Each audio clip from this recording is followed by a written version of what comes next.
Hey, it's Deborah Poneman, founder of Yes to Success, where we share knowledge and tools for you to live your ultimate life. One of the areas that I love to teach about, believe it or not, is time management. I love watching people get organized and reach new levels of success just by creating to-do lists and weekly and monthly goals, or cleaning off their desks, because energetically success cannot flow through disorder. But my absolute favorite way to teach people to take back their time so they can reach their cherished dreams has nothing to do with organizing or managing anything. It's about facing one thing that for many of us eats up more of our most precious possession, and that, of course, is your time, than anything else. What is it? It's saying yes when you really want to say no. When you say no to somebody else and their needs, in almost every case, you're saying yes to yourself and your needs and your time. Again, your only possession that no matter who you are or what you do, no matter how much money you have, once you spend it, you will never get it back, no matter how hard you try. Once that resource is gone, it is gone. Now, many of us have this belief that if someone asks us to do something, we're somehow a bad person if we put our needs before theirs. And for some reason, especially women have been taught that lie.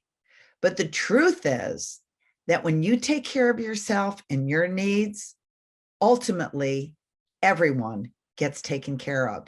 When you do anything that is in alignment with your highest truth, your greatest good, the result will always be what's best for everyone else, but only 100% of the time. Also, if you say yes when you want to say no, you'll probably end up feeling some degree of subtle but concrete resentment the whole time you're doing whatever it is that you've agreed to do, even though you're the one choosing to do it. And that energy drains you, and it also subtly chips away at your relationship with the other person that you've said yes to, because that resentment is stored in your body and it builds as negativity towards them. Again, even though you're the one who said yes. We, for some reason, just have this yes knee-jerk reaction. We don't even pause to take a breath. We just say yes. So we're going to do something about it today. So if the thought of saying no makes you really uncomfortable, I'm going to tell you how you can start with baby steps and then build up.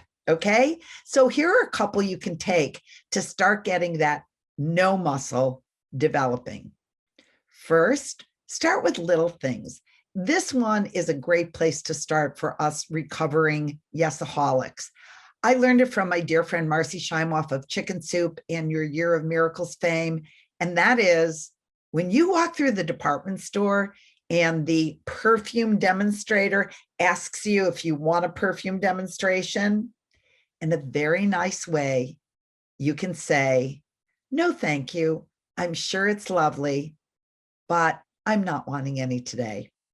And then breathe. I mean, isn't it amazing that something as simple as that makes us contract and feel like we're somehow a bad person?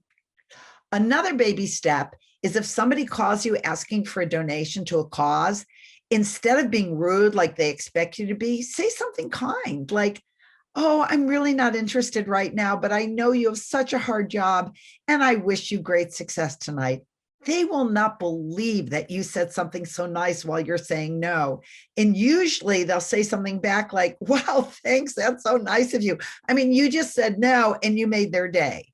I call it saying no with a yes attitude, because there's no reason not to be kind, but there is also no reason not to be clear. So here's one other thing you could do as a baby step. When someone asks you to do something and your knee-jerk reaction is to say yes, instead say, "You know what? I'd like to take a little time to think about that. Can I get back to you tomorrow? I mean, it sounds like a great idea, but I just want to think about it." Right? Okay.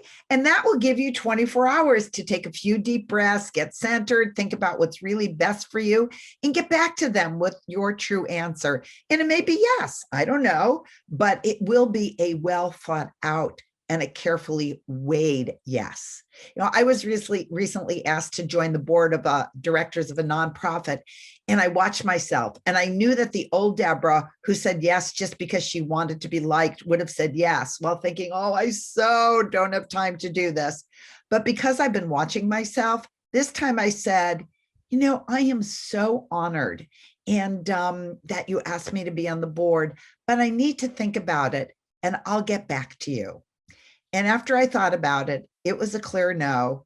And when I called back and said that the timing was just not good for me, we came up with an alternate plan of how I could contribute that was so much better for everyone than it would have been had I said yes to being on the board. But if someone asks you something and it's not something that lends itself to, let me get back to you tomorrow, meaning they need to have the answer right away, at least slow down and pause before you respond. Take a breath and ask yourself, is this really a yes? And then you have to tell the truth, especially if this is your challenging area in life, especially if you think no one will love you if you say no, especially if you think you're going to die if you say no. And when you say no, if it's a no, I promise you, it might be uncomfortable for a few moments. You might have to breathe, but you will just watch the success magic unfold in your life when you do what's best for yourself. Remember to remind yourself that time is not a renewable resource and that the world will in fact go on even if you say no. And if you do what's best for yourself, like I say, it will always be what's best for everyone else. So I'd like to give you a little challenge, okay? I challenge you that between today and next week when we're together again, that I want you to watch yourself. And when you have the opportunity to say yes with your knee-jerk reaction or think about it and possibly say no, use these techniques that I've shared with you, and next week, see if your life doesn't feel different, because saying no comes in all shapes and sizes. You could say no to having dessert when you don't want one, even if someone else made it especially for you. You can just say, oh, that looks so yummy. Can I take it with me and put it in the freezer so I can eat it when I'm not doing my gluten-free month? Or something like that, right? No to the car salesman trying to sell you a car that you don't really want. No to your kids, even the ones that are brilliant closers. Of course, all kids are brilliant closers, but I don't want you to now start saying no as a knee-jerk reaction. But with your kids, you can ask for time as well.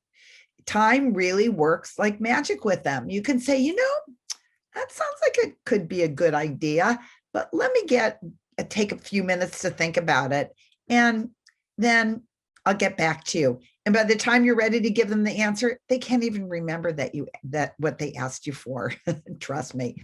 Anyway, and to your kid's teacher who asked you if you can head up the fall online book club again, and no to your boss who's asking you to miss your child's recital.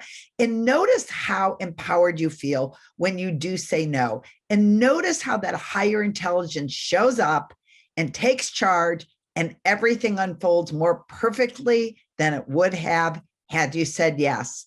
Other people get a chance to lead. Ideas get generated that wouldn't have had you said yes and done it in the same old way.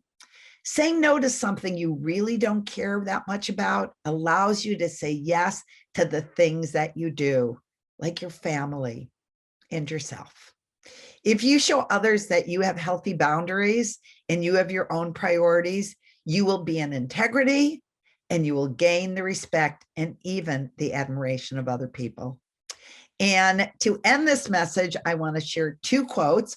One is from Warren Buffett, who said this: the difference between successful people and really successful people is that really successful people say no to almost everything.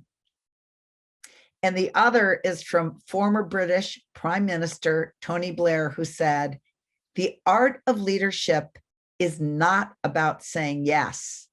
It's about saying no. It's very easy to say yes." So I wish you success in all of your endeavors and have a great week saying lots of no's. Bye for now.